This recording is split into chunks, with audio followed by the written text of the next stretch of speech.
Hello friends, my self इसरार अंसारी। और कल के लेक्चर में हमने पढ़ लिया था कि जावा क्या होता है और उसके फीचर्स के बारे में हमने थोड़ा सा डिस्कस कर लिया था। उसके अंदर एक दो पॉइंट रह गया था फीचर्स के अंदर, उसको मैं आज कवर करा देता हूँ।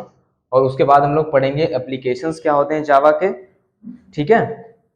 और उसके बाद देख लेते हैं कि ये एप्लीकेशन जो है वो किस किस टाइप्स ऑफ एप्लीकेशन के अंदर आते हैं, ठीक है। तो देखिए, हमने पिछले लेक्चर्स के अंदर जावा जो होती है वो एक प्लेटफॉर्म इंडिपेंडेंट होती है, मैंने डिस्कस कर लिया था। पोर्टेबल होती है, ठीक है। सिक्योर होती है। सिक्योर सिक्योर सिक्योर के अंदर मैंने तीन पार्ट को कवर किया था, सिक्योरिटी मैनेजर और नो पॉइंटर को मैंने डिस्कस कर लिया था।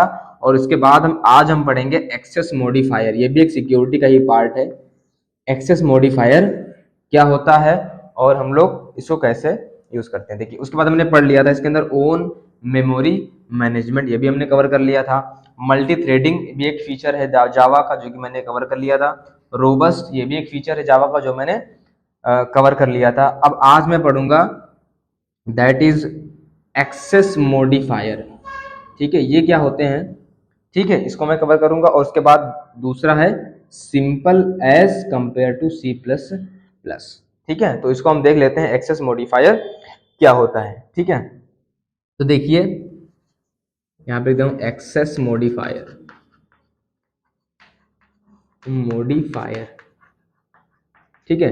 देखिए, इसका मतलब होता है कि जब आप कोई कोड करते हो जावा के अंदर, कोई भी कोडिंग करते हो, तो आप चाहते हो ना कि उसका कोई पार्टिकुलर कंटेंट हाइड रहे, दूसरा कोई इसको देख ना पाए, उसको एक्सेस ना कर पाए ना।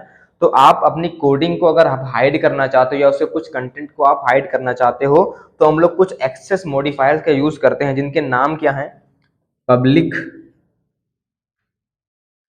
पब्लिक दूसरा क्या है, प्रोटेक्टेड प्रोटेक्टेड ठीक है। ये सब कौन से एक्सेस मॉडिफायर, ये आगे जब मैं आपको प्रोग्रामिंग करना स्टार्ट करवाऊंगा तो ये चीज समझ में आ जाएगी, ठीक है। और क्या होता है, कुछ होता है इसमें डिफॉल्ट,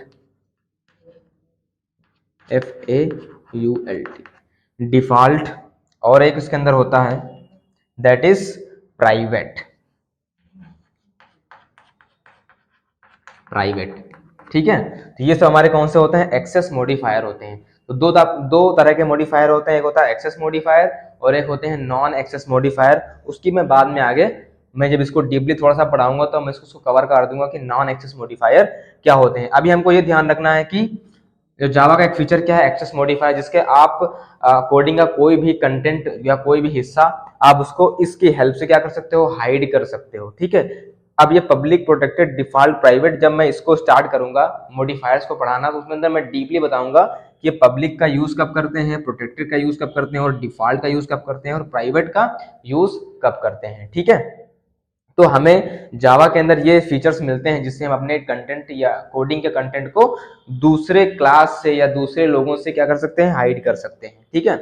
बिल्कुल, देखिए, अब जो जावा होती है बिल्कुल सिंपल लैंग्वेज होती है, जो कि किससे कंपेयर में, सी और सी प्लस से कुछ मिलती जुलती लैंग्वेज इसके अंदर ये जावा होती है, ठीक है। अब इसके बाद हम लोग देख लेते हैं कि जावा के एप्लीकेशंस क्या होते हैं, ठीक है।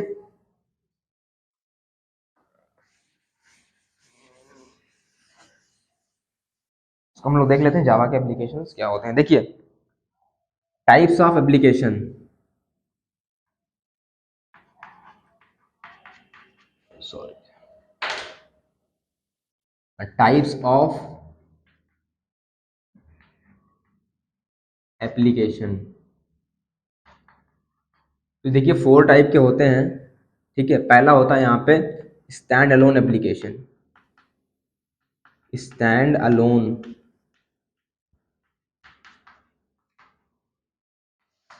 एप्लीकेशन।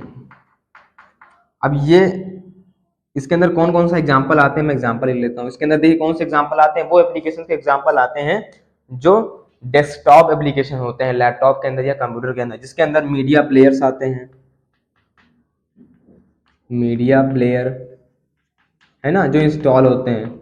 एंटीवायरस भी आता है इसके अंदर, एंटी वायरस। तो ऐसे लोगों को डेवलप करने के लिए जावा का एक टाइप होता है स्टैंड अलोन एप्लीकेशन, ठीक है। दूसरा टाइप होता है that is web applications, web application यानी इस टाइप के एप्लीकेशंस को भी यूज़ करते हैं जावा की प्रोग्रामिंग से भी यूज़ करते हैं उसको बनाने के लिए। ठीक है, तो वेब एप्लीकेशन, इसमें आपके एग्जांपल्स क्या आ जाएंगे, जैसे कोई भी आप वेबसाइट जो खोलते हो ना तो उसमें जावा का यूज़ करते हैं। ठीक है, तो आप कोई भी एग्जांपल ले सकते हो। ठीक है, तो जैसे आपने कोई भी ले लिया www डॉट, कोई भी वेबसाइट का नाम फिर .com, तो ऐसी सारी वेबसाइट जो होती हैं वो वेब एप्लीकेशन के अंदर आती हैं। ठीक है, तो अब दूसरी भी कोई साइट हो सकती है। ठीक है, .com, जो भी आपके मन में है उसको आप कर सकते हो यहाँ पर। ठीक है, तीसरा टाइप होता है इंटरप्राइज एप्लीकेशन।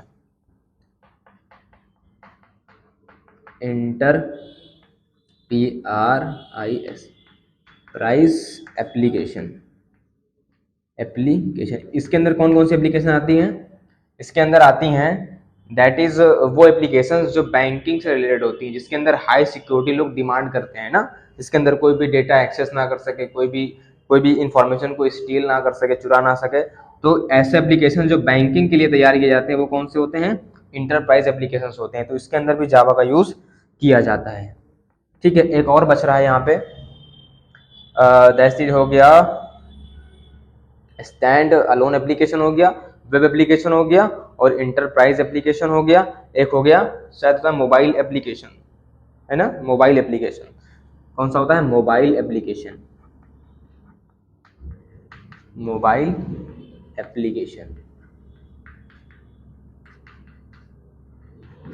एप्लीकेशन यानी जो जावा का यूज जो है वो अब मोबाइल एप्लीकेशन को भी बनाने के लिए यूज किया जाता है। तो इस तरीके से ये सारे 4 तरीके के एप्लीकेशंस होते हैं। कौन कौन से, stand alone, web application and enterprise application and mobile application. ठीक है, इसके अलावा आप लोग ये चीज़ नोट करके लीजिए, आज 3 बिलियन डिवाइस से ज़्यादा उसके अंदर आज कौन सी जावा लैंग्वेज रन हो रही है। ठीक है, अभी वही चीज़ मैंने बताया, इसके अंदर डेस्कटॉप एप्लीकेशन आएगा, जैसे मीडिया प्लेयर्स हो गए या एंटीवायरसेस हो गए। ठीक है, वेब एप्लीकेशन आए, कोई भी साइट हो गई, वेबसाइट हो गई।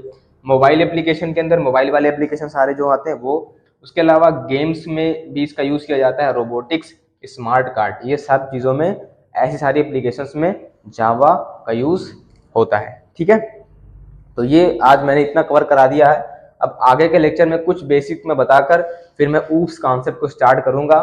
ठीक है, और वहां से हम लोग एक एक करना पढ़ना शुरू करेंगे। ठीक है, तब तक के लिए इतना ही रखते हैं। Thank you for watching the video, subscribe the channel and like the video, share the videos. Thank you.